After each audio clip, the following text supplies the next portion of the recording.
Hey, Lawrence here. Welcome to Business Beats. Today we're talking about financial cash flow management for a business. Business Cash Flow Management 101. Whole bunch of principles, 5 key verticals. And stick around to the end. I've got a special giveaway for free just for you. So thank you for joining. Appreciate it. Let's dive in.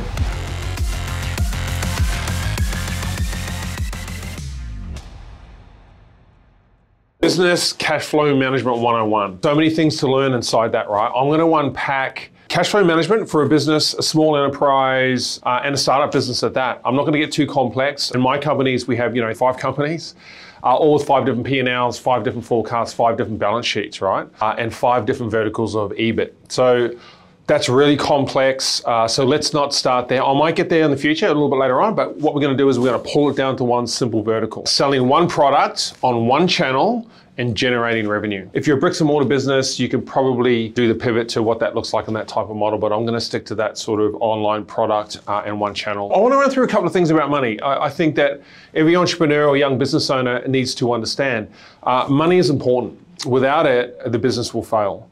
Right? And the reason why you're in business, yes, you might be passionate about what you do, but let me tell you this, you're really doing it for the money, so just be fucking honest about it, all right?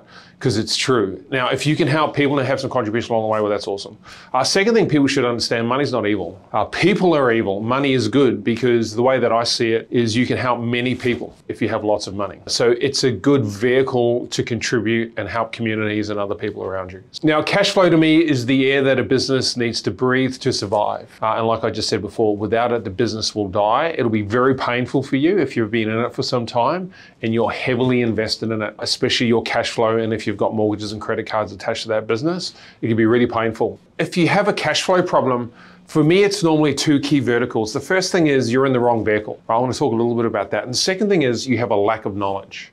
All right, so last thing, cash flow requires discipline in its management and its movement, how you acquire it, and then what you do after you own it. And what that means is you need to look at it, you need to measure it, you need to make sure that that's okay, and that when it's moving around in and out of your business, that it's moving in a healthy manner.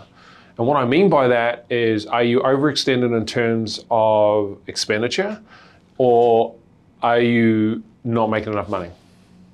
It's pretty simple, right? So if your expenses are $10,000 a week, okay, and you're making $9,000 a week, you're $1,000 in the red, right? And if you compound that over 4 weeks, it's $4,000.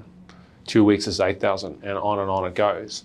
Here's a good way to look at it. None of us are born with a financial degree in our back pocket, right? So as an entrepreneur, and I had to do this, I had to learn it. So what did I do? I did an economics course. I speak to my accountant, and they teach me about how to manage my money. All right, and it's okay because entrepreneurs sometimes don't know how to do that. There's a couple of types of entrepreneurs for me. Those guys are really technical and good at SaaS businesses and companies, setting up infrastructure and operational stuff. And then there's entrepreneurs who are good at selling, business development, acquiring clients, communicating, all that sort of stuff. Between the two of them, sometimes most of them don't have good financial management skills. So it's a bit of a skill that lacks with most entrepreneurs. I'm going to talk about a simple thing. Sales generates cash flow. Sales and advertising, highly important to spend money on that. Generate revenue, and the revenue comes into your trading account, right? The trading account holds all the cash.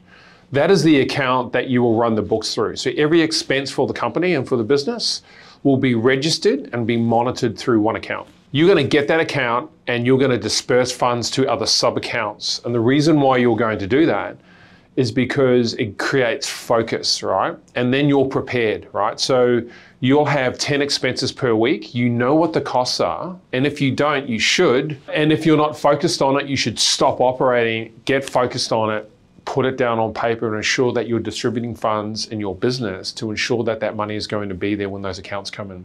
So if your bills need to be paid weekly and your sales are inconsistent, you're going to have a problem. So you need to use a model or a methodology to ensure that that money is going to be there in the future. Because if it's not, you're going to put the business at risk. You're going to put yourself at risk, your family at risk, or whatever it may be. So I'm going to show you how to do that. The second thing, though, to consider before we dive into that is that if you don't have any sales, you don't have a business. And what I mean by that is sometimes you may be in a business that's not making any money. Now, if you can't figure that out, everything I'm talking to you today is just a waste of time. Because you'll go broke regardless, right? So I know that might be a punch in the face, but think about it. If you can't generate revenue on a consistent basis, you don't have a business. You may think you have a business and you may talk to all your friends that you're a business owner and a founder and a CEO and all this sort of stuff. But if you don't generate any cash, you don't have a business. There's a byproduct rule to that, is that if you're generating $500 a week, you still don't have a business. If you're generating $1,000 a week, you still don't have a business. What you do is you have an income, right? So a business will have an operational expenditure charge for services, vendors, contractors, staff, offices, advertising, all these sorts of things. Now that is a business. All right, so what I'm gonna do is I'm going to quickly run through how I would set up my business if I was running it to manage my cash flow as effectively as I can. Okay, so here's the simple sheet I used to use in the old days, right? Many years ago. This is what I ran my cash flow on in some of my early startups. Very simple sheet. It's not designed to be complex. You should keep it very simple if you're not used to running a model or a process like this. Now what it does, it's designed to give you focus more than anything. It gets you to look at the numbers, process the numbers into a spreadsheet. So you're thinking about those numbers, and when you get to do distribution, and that's what this sheet will force you to do, that you're getting ahead of your expenses in your business, right? So nothing is going to sneak up on you if you have a low sales week. You still have the cash there to pay bills in the future. 30, 60, 90 days is the plan or the execution for a sheet like this. So this is my CDS, cash flow distribution sheet. Now I have a week ending number. So this is for all of the sales in the business that happened last week, right? So let's just say it's week ending the 1st of the 10th. So that's a Sunday. Run your week from Monday through to Sunday for every piece of cash that comes into your business. Now, if you close the deal on Friday and the money doesn't hit your account till Monday, it's in last week's distribution sheet, by the way. You should work on cash in, not based on accrual. Accrual will get you into trouble if you don't know how to manage it very well. So accrual is you sell a product that's $4,000, you take a 50% deposit, you've got $2,000 in the bank, and $2,000 need to come on over payment plans in the next 12 months. You can't drop that into a sheet like this and expect to win that game. You'll lose that game. So this is a cash and only, that's why it's cash flow distribution, all right? So I'm gonna dive into it. So we've got sales, expenses, right? Bank account numbers, week ending, I'll tell you what I do with that, and then our surplus distribution as well. So let's say you did $10,000 worth of sales, all right? Great. Net wages, let's say they're $2,400, say for yourself and one other person. Comms and bonuses, the other person's a sales guy, so maybe you have to pay him $500. By the way, this is very close to the makeup of one of my first businesses. Google contractor who manages my Google ads, $500, does a bit of SEO for me. Super, let's say that's $240, so that's 10%. It's actually 12.5, but anyway. PAYG, let's say that's about $300. Liabilities, 160. Say commercial business card, you should have a company card, use it, pay it down, get some points on it. Okay, so the com card, let's say $1,000. I use it to pay most random sort of bills when I need to. Facebook advertising, my second biggest expense, because that's where my business comes from, $2,000. Cool. Office rent, I'm in shared office, I'm paying $250 for 2 seats. Insurances and work cover, $80. Legally, you need to be covered. IT costs, $150. $150. And then entertainment, I drink a lot of coffee, $200. Okay. All right, so as you can see, $10,000 worth of sales. All of my expenses total $7,780. I've got $2,220 left over. Simple. Now, you see, when you break these down, you get to look at these every day. So you know that you need $7,780 because these costs will sort of be fixed. Like superannuation will be dependent on salaries paid, payroll taxes dependent on salaries, all that sort of stuff, right? But your Google contract is $500. If you're spending $1,000 on your com card, you want to pay that down. So you don't want to be putting in $120 as a monthly plan. You'll be paying too much interest on it. Your rent's going to be the same. Your Facebook advertising is going to be the same. IT costs are the same, you know what I mean? So most of this is sort of fixed. So you know that you need $7,780 to keep the doors open. Anything below that, you're in trouble. What if I did $5,000 in sales? There you go, you're negative $2,780. Now, if that compounds over time, you're in big trouble. Let's take it back to 10. So what I'm going to do for my 2,220, I'm going to base my additional subcategory spend and distribution on that number, not on the 10,000. Okay. Important to note. If you could do that on the 10,000, you need very serious consistency. But I would not recommend it at the start of a business. Okay, so I've got 2,200 left over. I'm going to take 20% of that, right? And I'm going to put it into a cash surplus growth account. And I'm just going to let that build, okay? So that's got its own account. That leaves me a sub balance of 1776, all right? So now I've got an operational surplus account. So this is another bank account. So by the way, you have an operation 14 accounts. Don't worry about bank fees. They're next to nothing. Who cares? The bank does, but they don't really. So just get the accounts done, right? Get a low yielding account. Doesn't cost a lot of money. Okay, so now I'm going to put into my operational surplus account. I'm going to work it off this balance, right? You don't work the percentages off that balance. You look at what you've got left. So this is a flexible amount, right? So if that was 9,000, you know, now I've only got 976 to play with. That means this deposit into a surplus cash account is a different amount, right? Okay, so we'll take it back to 10. So I know that I've got a couple of direct debits coming out of my trading account, which is this one here.